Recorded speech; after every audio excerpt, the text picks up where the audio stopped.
Welcome back to the channel, ladies and gentlemen.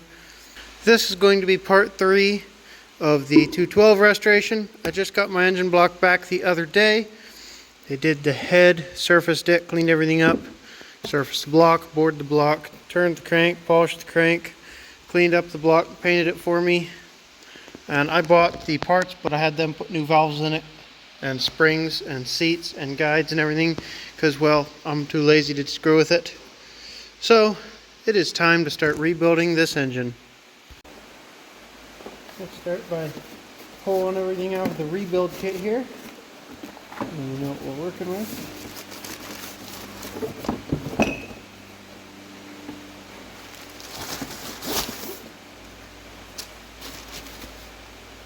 Alright, so here's the rod. Here's the rings. Should be the piston. And our gasket kit. Alright.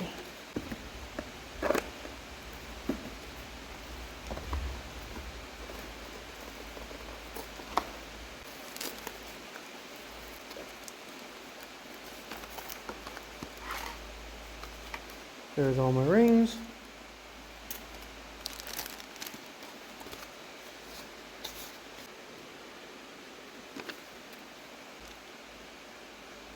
Snap rings. I'm assuming those are supposed to be this. Those are not the normal ones. It's supposed to be a different kind of ring for that, but whatever. Guess that's what we're going to have. Piston 10 over.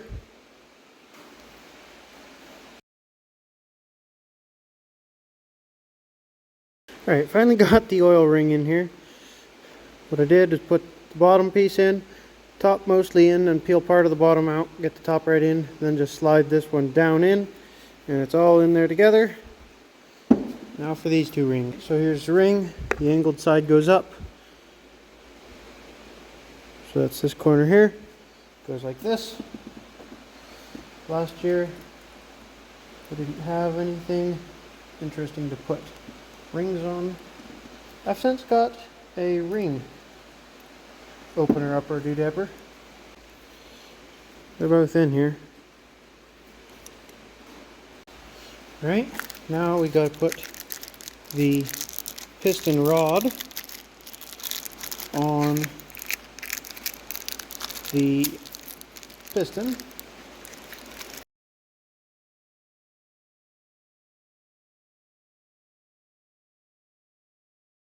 First thing I want to get in here is going to be the governor parts.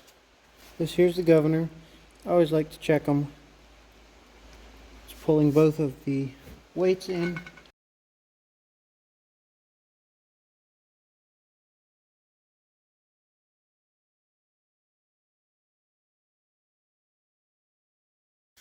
Alright guys, it's now time to put the crankshaft in. I gotta find my timing marks on the cam gear and the crank gear. There's a dot on here.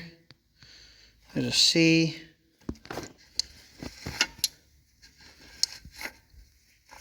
There's the only marks, as you see. That dot right there is our timing mark, only on one side. Then the crank has a mark right there. See, there's no marks on the gear itself. That there is your timing mark. That there has to be lined up with that. So let's get this turned the way it needs to be.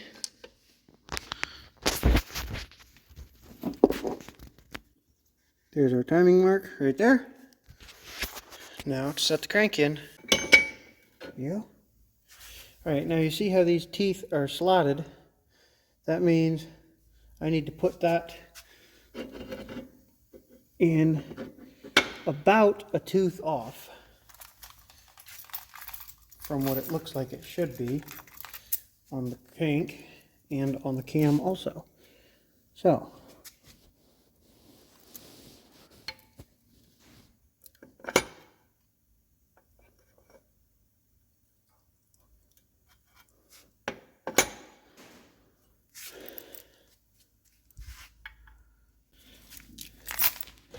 I'll try and get you guys in here.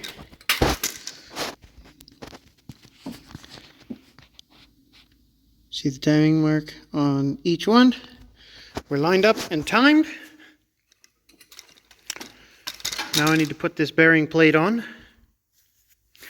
in order to hold the crank in there, because right now this bearing over here is the only thing holding it. Alright guys, now it's time to put the piston and rod in. And I don't know why, but on the last few rods I've bought new, these bolts are so tight I have to take them out with the impact. I'm not sure why the manufacturers are putting them that tight. They should not be doing that. And like I said, remember, this hole is to be spinning to scoop up oil, not go away from the oil like this. You got to go towards the oil with this hole. And these engines turn clockwise at the flywheel side. That's right here. So this rod would go in, not this way, but this way. That way, when it's turning clockwise, it scoops up the oil. So this goes up toward the valve cover side. The hole does. I'm going to set this engine up. Oh, yeah.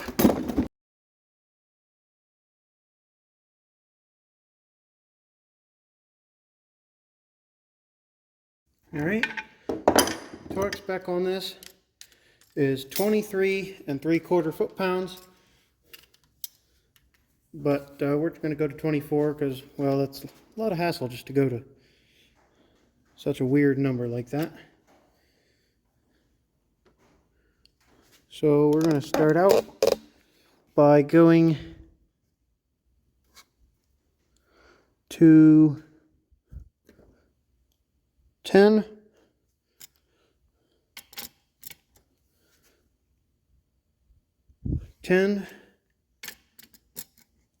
Now let's go to 15.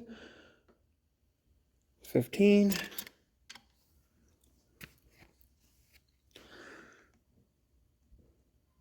15.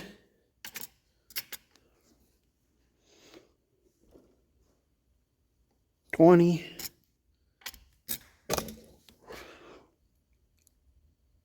20. I'm going to just go to not quite 25.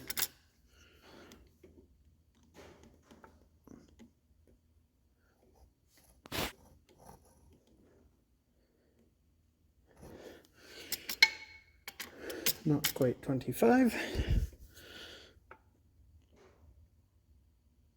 All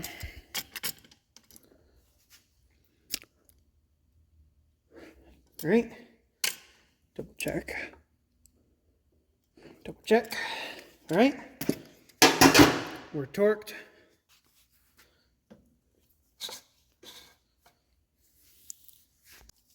You got a gasket and your choice of 1, 2, 3 shims in this kit.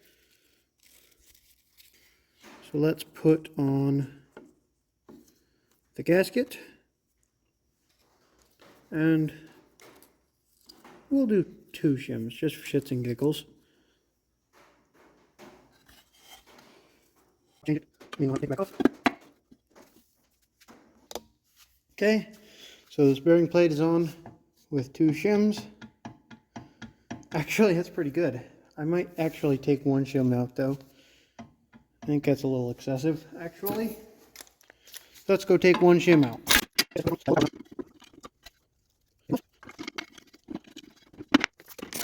Okay.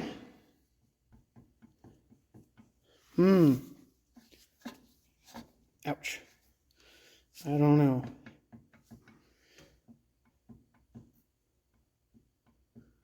That's not much. Let me think here.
I just edited the rest of the video, and I only have some footage from putting all this together, so that's great.